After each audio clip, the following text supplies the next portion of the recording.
This is Evil Ed in Vancouver, Canada, with Nick DeVer. I have trouble saying your last name, Nick. DiVirgilio. It's not an easy one. That's okay. And you're in town doing the Cirque du Soleil. I'm in town with Cirque du Soleil, the show called TOTEM. And you've been with Cirque for how many years now doing this? Almost 4.5.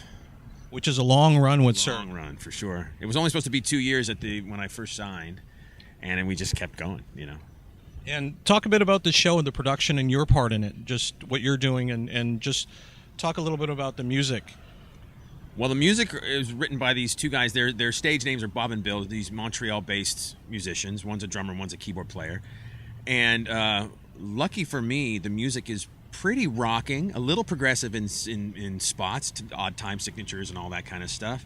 And it's kind of, First Nations, native-based kind of show, so there's a lot of drumming and percussion in the show. So it was great. I didn't know what I was going to be playing when I first got the gig, and then I showed up and I realized that I'll be playing quite a bit. So, yeah, I hit the drums hard and get to play a lot of fills, and, I do my thing. It's not a mellow show at all, which is really, really good. And in that, so I'm the drummer, I'm the assistant band leader, so I conduct the show once a week in case our keyboard player, who's the band leader, ever gets sick or whatever. So that's a different mindset. I'm also one of the lead singers, and I get to go out in front and play guitar and sing on a couple of tracks during the show, so I get to do a few different things. As amazing as a drummer you are, it's all the other stuff that you do. You do everything. Well, and where did that start? Since I've just been playing music since I was a kid, so I've always played other instruments and stuff, and luckily enough, I get to actually use some of that stuff that I've learned on a professional level, which is fun. Yeah. Oh, absolutely. You started at 4 years old playing. Yeah. Your brother was a big influence in that. All the music that I listened to, he turned me on to just about everything. With Led Zeppelin and with Genesis. Sure. And then you're tied to Genesis, which I think is very cool. Being such a big fan of Genesis, you got the call to play on an album after Phil Collins left. Yeah. It was a very strange thing. I was in England touring with Tears for Fears, and my friend called me on the phone and said he heard on the radio or something that Phil quit, and they might be auditioning new drummers or something. So I found the management company's office in London and went down there and just asked them if I could have an audition, and invited him to the Tears for Fears show and tried to make it sound like I was a bigwig or something at that time, and which I wasn't, but I was. And it took forever, maybe 6 or so months later, I got a call from the producer, Nick Davis. Yeah. And they had me send more material that I'd played on so they could hear some other things. And then they flew me to England to have an audition, which was basically kind of playing all the material that they were going to record for the record. And then they called me back to fly back again and actually do the record. Well, that's an amazing experience, and just one of your childhood idols. It was a trip. It was a total trip. What was going through your head when you were doing that?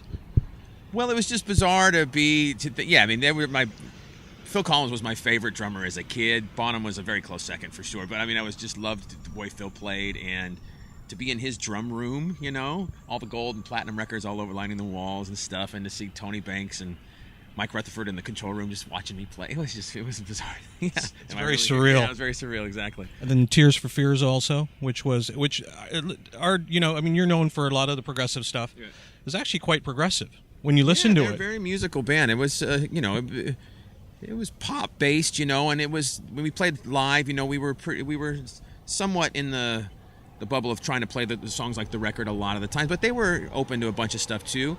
And that was a total blast. It was one of my more high-end gigs, where I got to live the high life for a few months, which was fun, to play with a big band. And that was I joined as they were still kind of on the uprise in the early 90s and stuff, and then the two main guys reunited in the early 2000s, and that was another big push then as well. So yeah, it was a blast, and I like their stuff. I'm a big fan of just good songs, and they make some really good songs. And Roland's an amazing singer, so it was fun to play. You're a huge golf fan. I am, yes. And do you get out to golf enough with all the production? I try and play. Well, yeah, not as much as I'd like, but I'm out there at least a couple times a month, which isn't very much. But I carry my clubs with me on the road here and go play wherever I can. Now let me ask you this: if you had, you got to pick a foursome for yourself and 3 other drummers, they can go with anybody, dead or alive. Who would it be? Just for an afternoon, you're going to be left alone on the course. You're going to just talk in the social aspect of golfing, which I think is the greatest aspect of golfing. Who would it be? That'd be tough, but it'd probably have to be some of my faves. I'd say Phil Collins, John Bonham, and One more. That's tough. Who's the third one? It could be